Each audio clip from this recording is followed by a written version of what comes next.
এক যুবক সুমন, যিনি দীর্ঘদিন ধরে সৎভাবে জীবনযাপন করে আসছেন, হঠাৎ করেই বিভ্রান্তিকর এক অভিযোগের শিকার হয়েছেন। পারিবারিক একটি বিরোধকে কেন্দ্র করে কিছু গণমাধ্যম ও ইউটিউবাররা তাকে ছিনতাইকারী বলে উপস্থাপন করেছে, যা সম্পূর্ণ ভিত্তিহীন বলে প্রমাণ মিলেছে। স্থানীয় সূত্রে ও প্রত্যক্ষদর্শীরা জানিয়েছেন, ঘটনাটি ছিল মূলত একটি পারিবারিক বিরোধ, যেখানে কিছু উত্তেজনা তৈরি করা হলেও তা মারামারিতে রূপ নেয়নি। অভিযোগে বলা হয়েছে, সুমন এক ব্যক্তিকে মারধর করেছেন এবং ছিনতাইয়ের চেষ্টা চালিয়েছেন, অথচ সেই অভিযোগকারী ব্যক্তি নিজেই দৈনিক আজকের বাংলার প্রতিনিধিকে জানিয়েছেন পেছন থেকে তিনজন মোটর সাইকেল আরোহী আমার গতি রোধ করে এবং আমাকে বলে দাঁড়ান। তো ওদের মাথায় হেলমেট পরিহিত অবস্থায় ছিল বিধায় আমি তাদেরকে চিনতে পারি নাই যে এরা আমার ওয়াইফের রিলেটিভ। আমি না চিনার কারণে, হেলমেট থাকায় না চিনার কারণে আমি চিৎকার চেঁচামেচি করি এবং এলাকার স্থানীয় লোকজন এসে তাকে ধরপাকড় করে থানায় সুপোর্ট করে।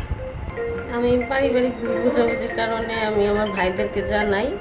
আমার ভাইরা ওনার সাথে দেখা করতে যায়, তখন এই ভুল বোঝাবুঝিটা হয়।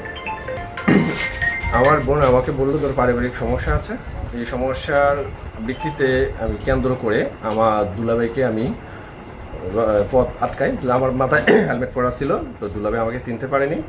পরবর্তীতে দুলাভাই যখন চিৎকার চালাচালানো করে, তখন এলাকার লোকজন আসে আমাদের আইনের আওতায় নিয়ে আসে। যে ঘটনাটি ভুল বোঝাবুঝির কারণে তৈরি হয়েছে, এমন কিছুই ঘটেনি।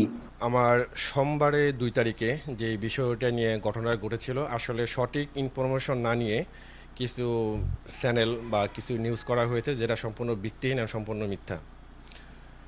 আসলে মূল ঘটনাটা হলো, আমার দূরসম্পর্ক এক বোন, তার পারিবারিক একটা সমস্যা হয়। সমস্যাটা হচ্ছে তার হাজব্যান্ড একটা মেয়ের সাথে কথা বলার জিনিসটা নিয়ে আজকে প্রায় 7-8 মাস, 1 বছরের মতো এটা নিয়ে পারিবারিক অনেক সমস্যা হওয়ার পরে জিনিসটা আমার সাথে শেয়ার করে যে, ভাই এই ব্যাপার, আমার তো সংসার তো আপনার নষ্ট হয়ে যাচ্ছে, আমার একটা ছেলে আছে, আর আমার ওই দূরসম্পর্কের যে বোনটার আপনার উনি এতিম, তার মা বাপ নেই, সম্পূর্ণ উনি একা। তারপর ওনার একটা ছেলে আছে 18 থেকে 20 বছরের বয়সের। তো ওনার ফ্যামিলিগত জিনিসটা আমাকে শেয়ার করার পরে তো আমি কি করলাম, আমি ওনার শিবপুরে যাই, ওনার হাজব্যান্ডের অফিসে ওনার সাথে দেখা করার জন্য, কথা বলার জন্য। যখন আমরা কথা বলতে যাই, তখন ওনাকে আমরা অফিসে পাইনি। অফিসে নেওয়ার পরে ওনাকে অফিস থেকে রাস্তার মাঝ বরাবর ওনাকে আমরা দেখা হয়, ওনার সাথে পাই। তো আমাদের হেলমেট পরা ছিল। তখন ওনাকে আমরা বলছি আপনার গাড়ি থামান, উনি গাড়ি থামালো, ওনার সাথে কথা হলো।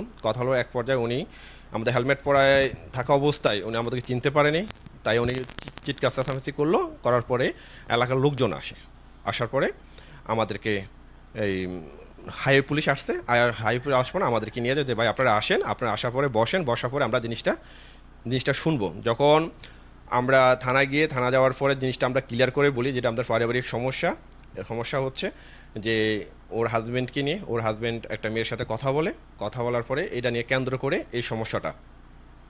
তো আমরা এই জিনিসটা যখন বলি, তখন পুলিশ এই জিনিসটা দাসাবাজি করতে তার ওয়াইফকে তাকে যখন নিয়ে আসে, তখন তার ওয়াইফ সেই স্টেটমেন্টটা দেয় যে এটা আমাদের পারিবারিক সমস্যা, যে তার হাজব্যান্ড একটা মেয়ের সাথে কথা বলে। এমন দিকে ওই 2 তারিখ সোমবারে আপনার হসপিটালে যে মেয়ের সাথে কথা বলে তার ডেলিভারি হওয়ার কথা, এমন সে একজন ডোনারও পাঠায়, ওনার হাজব্যান্ড মানে আমার দুলাভাই, উনি ডোনারও পাঠায়। এমনকি উনি ওই হসপিটালে যাচ্ছিল ওই মেয়ের সাথে দেখা করার জন্য, তখন আমরা ওনাকে রাস্তায় আমার সাথে এই ঘটনাটা ঘটে। তো এই বিষয়টা হচ্ছে এইটা। আর সঠিক ইনফরমেশন না নিয়ে, সঠিক তথ্য না নিয়ে কিছু লোক আছে আপনার এই জিনিসটা অপপ্রচার করে দিচ্ছে। নরসিংদী আপনার টপ নিউজ একটা চ্যানেল আছে এটা, আর হচ্ছে নরসিংদী আপনার 2-3টা ইউটিউবার চ্যানেল আছে, ওরা এই জিনিসগুলো করেছে। পরবর্তীতে পুলিশ যখন আমাদের ওখানে নিয়ে যায়, যখন নিয়ে যাওয়ার পরে যখন পুলিশ আমরা বসার পরে, তখন ওনার ওয়াইফ থেকে স্টেটমেন্ট নেয়। ওনার কাছে স্টেটমেন্ট যেমন সম্পূর্ণ জিনিসটা যখন বের হয়ে গেল, তো ওনার ওয়াইফ বলেছে যে ওনার হাজব্যান্ড অন্য মেয়ের সাথে পরকীয়া করে, কথা বলার পরে আমাদেরকে ওখান থেকে পুলিশ সালামতে সম্মান সহিত আমাদেরকে ছেড়ে দিয়েছে। আমরা দেখতে পেয়েছি বিভিন্ন ইউটিউবাররা আপনাকে বিভিন্ন রকমের ছবি নিয়ে ওরা নিউজ করেছে। এই বিষয়টা কি আপনি অবগত ছিলেন? না, এটাতে আমি কোনো অবগত নেই, সম্পূর্ণ না। এটা সম্পূর্ণ ওরা ভিউ কামানোর জন্য, আর হচ্ছে আপনার এই পাবলিসিটি করার জন্য এই জিনিসটা করা হয়েছে সম্পূর্ণ। পরবর্তীতে কি আপনাকে ফোন দিয়ে কোনো কিছু বলেছে কিনা, হ্যাঁ। টাকা দেওয়ার কোনো বিষয় আছে কিনা? না, তারা আমাকে পরবর্তীতে ফোন দিয়ে বলেছে, আমি তার সাথে কন্ট্যাক্ট করেছি, তার সাথে কথা বলার পরে তারা আমাকে বলেছে যে ভাই আমাদের ভুল হয়েছে, আমরা জিনিসটা আসলে বুঝতে পারিনি, আপনি সঠিক যেটা সেটা একটা ভিডিও ক্লিপ করে আপনি আমাদেরকে পাঠিয়ে দেন, আমরা সেটা পাবলিশ করে দিচ্ছি। ঘটনার প্রেক্ষিতে নরসিংদী থানায় কল দিয়েছিল দৈনিক আজকের বাংলার প্রতিনিধি। পুলিশ জানায় যারা এসব ভুয়া নিউজ করছে তা ভিত্তিহীন। বলেন যে আপনি অবগত আছেন কিনা? হ্যাঁ, তা তো অবশ্যই। আচ্ছা আচ্ছা, তো এই বিষয়টা নিয়ে অনেক ওই ইউটিউবাররা বিভিন্ন রকমের করেছে, তো এই বিষয়টা আপনি কি জানেন? কি করে করতে পারে এটা তার ব্যক্তিগত ব্যাপার, বাট ওরা তো যে যারাই যা বলতে সেটা মানে না যায় না, না না এটা নিউজ তো করার মতো বিষয় না।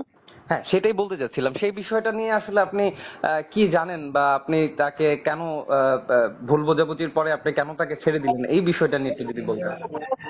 ভুল বুঝার বিষয় হচ্ছে কি, অভিযোগ যদি কেউ না দেয়, ঠিক আছে, তাহলে আমরা তার কিসের প্রেক্ষিতে আটকাবো? এই সাংবাদিকরা তাকে ছিনতাইকারী বলেছে, আসলে কি সে ছিনতাইকারীর সাথে কর্মকাণ্ড পেয়েছেন কিনা? না না না, এই জন্যই তো বলতেছে যে কারো যদি চিন্তাই হয়, ঠিক আছে, বা আপনার কেউ যদি এক্ষেত্রে সাফারার হয়, সে তো আর অবশ্যই মামলা দেওয়া ছাড়া তার আসামিকে তো তার নিজ জিম্মায় নিবেন। দৈনিক আজকের বাংলা .net